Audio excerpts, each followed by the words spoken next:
Mapagpalang gabi sa inyong lahat mga kapatid, mga katrabaho. Narito po ako, pinapakita ko po sa inyo ang aking bagong gawang na ang apoy po niya ay parang pressurized pero antay-apaw po siya. Tuloy po ang niya, kulo. Layo-layo ho ako at umaawas. Ang apoy po niya ay parang pressurized siya. Ganyan lang po siya kalaki ang apoy kahit isagad. Yan po, inaawasan po siya pero tuloy po, hindi namamatay. Saka ang lakas po ng dating ng apoy niya. Hindi katulad ng iba na banayad. Ito po ay antay-apaw din na yan lakas na ng kulo mga kasama pero tuloy ho. Tuloy ang apoy. Lalayo-layo ho ako, natalsik. Pressurized po ang kanyang apoy Pero ano po yan? May antay-apaw, plus pro po yan Yan po ninyo, bumabaga yung chamber sa lakas ng dating ng apoy tingnan ho nyo ang kinulo-kuloan Yan, bagong gawa ko pa yan. Yan ay medyo matipid ho ng kaunti kaysa dun sa mga dati kong ginagawa. Kasi yan po ay iba kaysa doon. Parehas po siyang may taklob pero yung deposito po ng langis, iba po ang yan.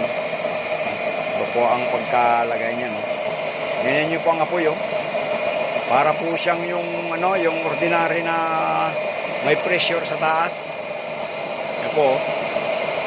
Hindi po siya banayad, talagang kahit po sagad ang hangin niyan ay ganyan lang din lang ang apoy. Mga kasama kaya nga lang pag pinarsa talaga talagang po siya. Bumabaga po yung chamber niya. Yan po. Yan po. Tuloy ang kulo po niya pero hindi po siya namatay. Ang daming iniapaw niya pero tuloy po ang apoy niya. Po, mga kasama. Yan po ay may ibang ginawa naman dyan para ang apoy ay para may pressure. Hindi po yung banayad lang siya.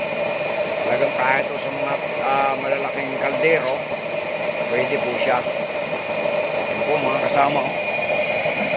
Tuloy ho ang kulo. Yan. Ayan po. Halos ang konsepto ho niyan, parehas din dun sa mga ditaklob pero pagkakaiba nga lang po ay medyo malakas ang dating ng apoy niyan. At saka ang deposito ng langis ay iba. Iba ho ang pagkagawa. Yan mga kasama yan. Yan. Hindi siya namatay kahit umapaw na kulang na ang tubig. Saka naubos na po yung langis niya Yan, mga kasama. Yan po, pinapakita ko lang po sa inyo ang iba't ibang uri ng antay-apaw, yung splash proof. Ito, ganun din ang konsepto, kaya lang yung yung deposito ng langis at saka yung apoy. Yung apoy po niya ay talagang masyadong malakas. Parang yung mga may pressurized hole yung nozzle.